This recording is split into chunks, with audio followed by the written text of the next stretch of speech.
It is one of the highlights of my week to sit down and record these videos, podcast episodes for you. Oh, and let me tell you that this week it is even more of a highlight because it has been a hard few weeks.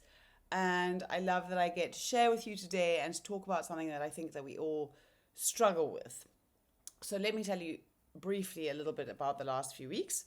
It's been one of those seasons where life is not just busy, but it feels very compressed. I mean, I have felt very compressed, a bit squashed by everything that has been going on and kind of keeping my head above water, smiling, but also paddling frantically under the surface. Because in our house, we came straight out of Christmas into the beginning of a new school year. So this is a lot in itself. There are new routines.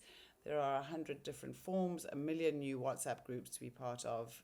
There are new schedules to figure out. Everything feels quite new for all of us. We have also had my son's birthday, and that comes with all the lovely things of birthdays, but also with all the planning and the organizing and the wanting to get it right that we all carry. And all of this on top of getting back into work and deadlines and clients and work being a place where I feel like I'm achieving something measurable, and it feels really good to be able to tick things off, to feel on top. It doesn't feel good when I'm behind. And so all of that on top of building up to this last weekend that we've just had, which was my son's birthday party and 4 other birthday parties alongside that one. So for him, there was the food and the gifts and the logistics, and then the presents for all the other parties, and then the exhaustion, and when are we going to go home, and I don't want to be here anymore, and me trying to make sure everybody was happy. And I could just feel this pressure that shows up in all the places where I have a role, this pressure to be the present mum and the organized mum and the fun mum and the calm mum and the wife who's very relaxed about everything and doesn't create any admin, and the woman who has got capacity to take on more as the year starts, and the entrepreneur who's running my own business, and all the things that come with trying to juggle it all. And so this weekend, I had a moment standing in my kitchen where I felt like my head was a pressure cooker and it just might explode at any moment. One more message, one more request, and I was just going to lose it. And what was interesting is that it wasn't what was happening in my life. What was happening in my life could potentially have happened to someone else and they would have been absolutely fine with it. The pressure that I was experiencing in my head and in my body was coming from what was happening in my head in response to the things that were happening in my life.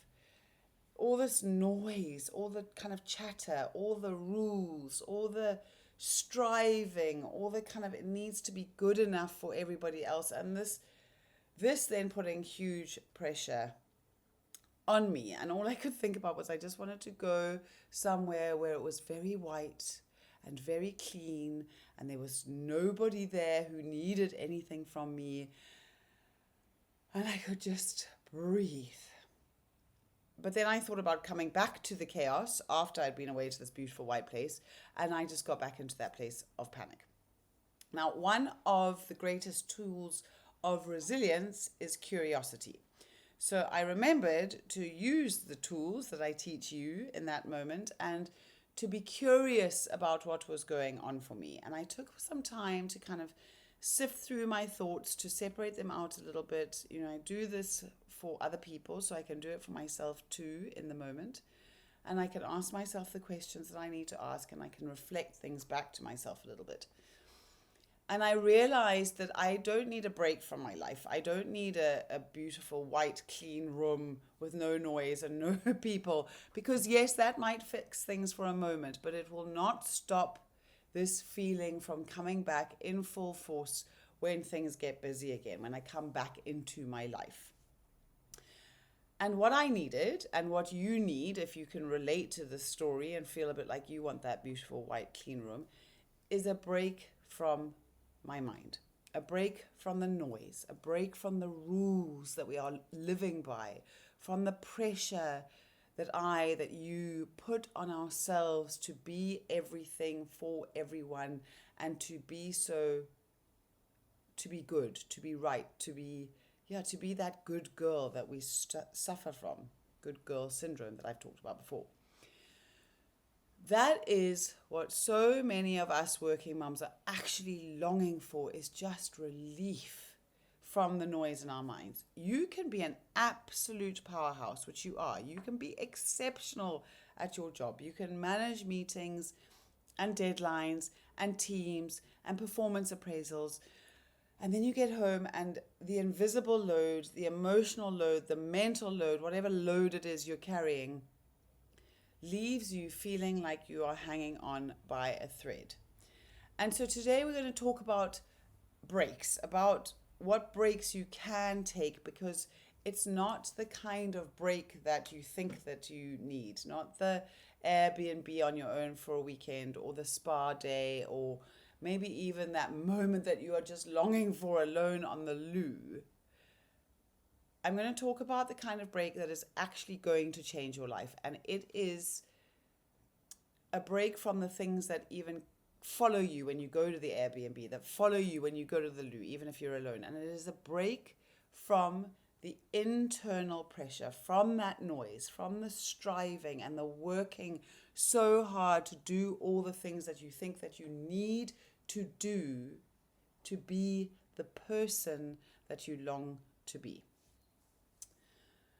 And I'm talking about this today because something that came up for me as I looked back at last year's podcast episodes was that there was one episode in particular that was listened to way more than most of the others. And it was episode 107. You can go back to and listen to it if you haven't, where I talked about taking a break.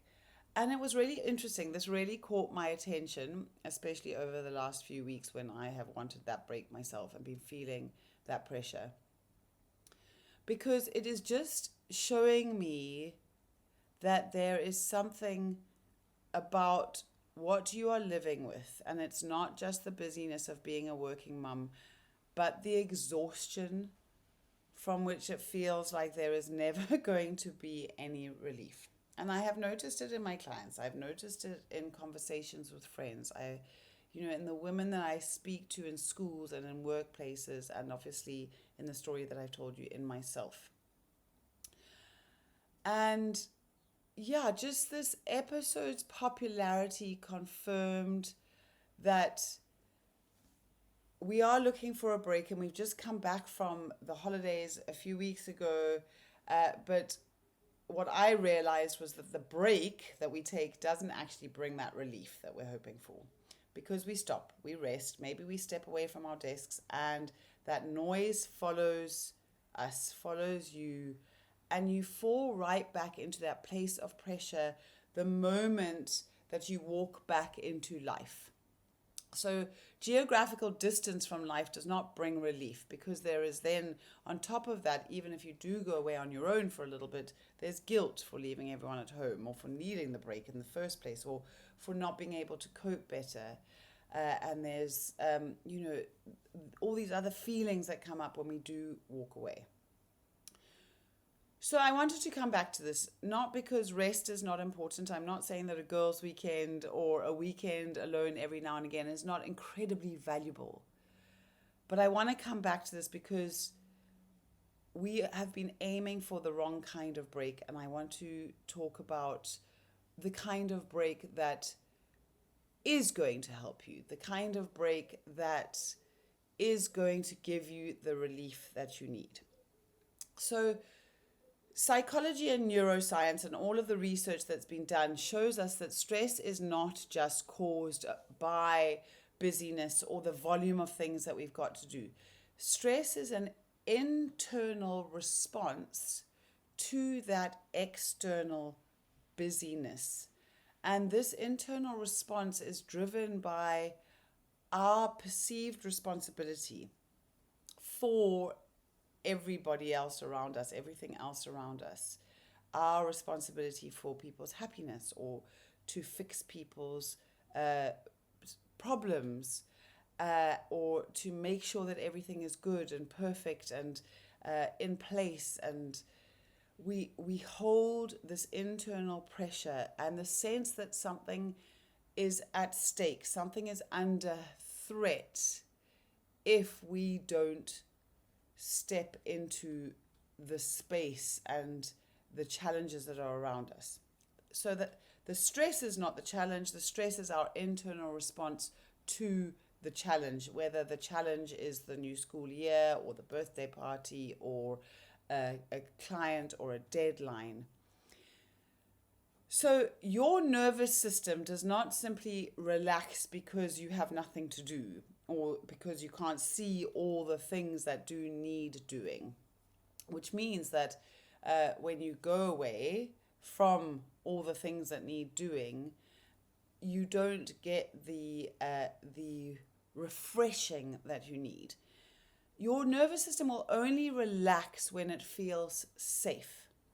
And for many of us, high performing, high achieving mums, working women, safety doesn't come from stopping. In fact, actually stopping almost feels unsafe because our value comes from doing. So even when you stop moving, your mind does not stop spinning. The stories that you have in your mind about what you should be doing or about who you should be being are swirling around all the time, even when you sit still. And so your nervous system is still in that place of fight or flight.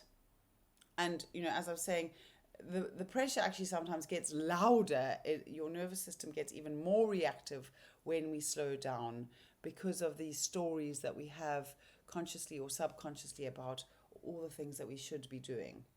And these stories come from your identity and from these rules that are driven by the identities that we hold. So I want to tell you, just to illustrate this, a little bit about a client I had. I'm going to call her Anna. And Anna had leave days piled up, and she finally took a proper holiday thinking, this will fix me. I just need to go and have a reset. And she said, I'm going to stop drinking, I'm going to eat properly, I'm going to sleep, and I'm going to come back and I'm going to be full, I'm going to have my full capacity back.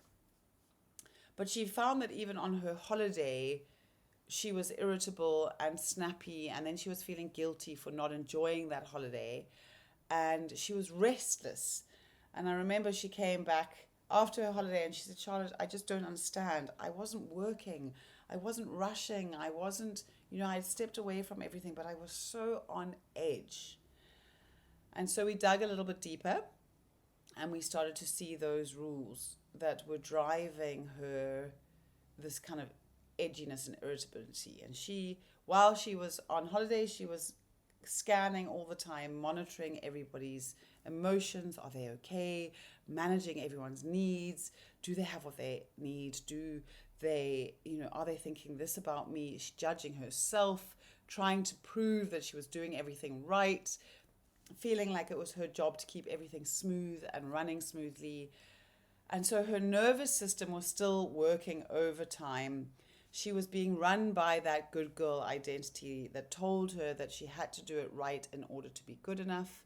So many of us carry around this identity that drives us all the time to do things right, to be good, to always be doing the things that we are praised for, or perhaps that we used to be praised for, and looking out for a kind of confirmation of the things that tell us that we're not being good. So we spent some time together working to put down the rules of that good girl for Anna, to help her find some peace. And she did. Once she was able to recognize those rules, she could then choose whether she needed to follow them or not, whether she could put them down and she could rest without feeling guilty. She could slow down, not just on holiday, but even in her day-to-day life. And she could do that without anxiety, without feeling guilty, anxious, stressed out. So I love a good reframe. And from the story, I want to offer you a reframe around rest and relaxation and taking a break. Real rest is not going to come from the absence of work.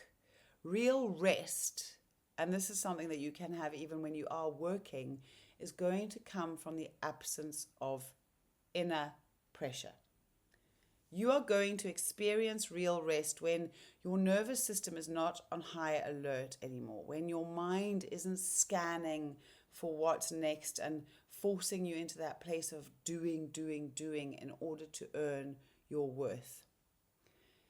It is so much easier to feel peaceful when you are not living by shoulds, when you're not having to prove yourself every moment. And this is why two women can go on the same holiday and one woman might come back restored, rejuvenated, full to the brim with, in a battery that's full and ready to go, and the other one still comes back depleted. There's no difference in the physical, geographical break they have taken. The difference is in that inner operating system, the rules and the stories that are driving the one versus the other.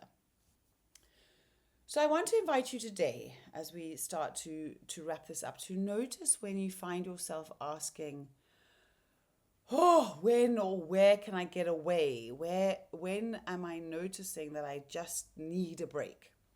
When can I leave this? How soon can I escape this life?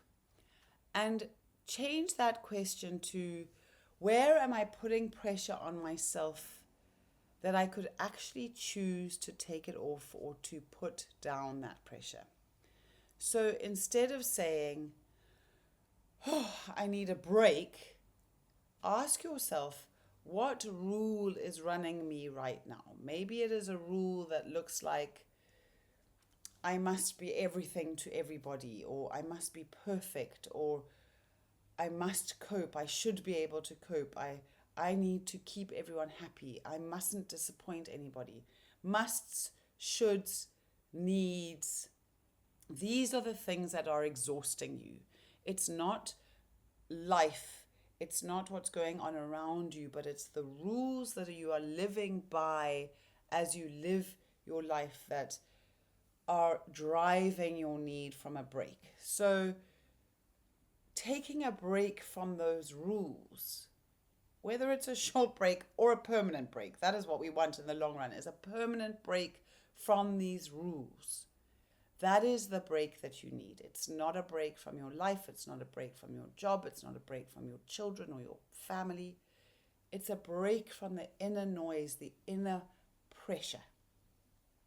So if you have been listening to this today and you're thinking, oh my word, this is me, I know that feeling, I just want you to know that you are not alone. I have been there recently. I've been there many times.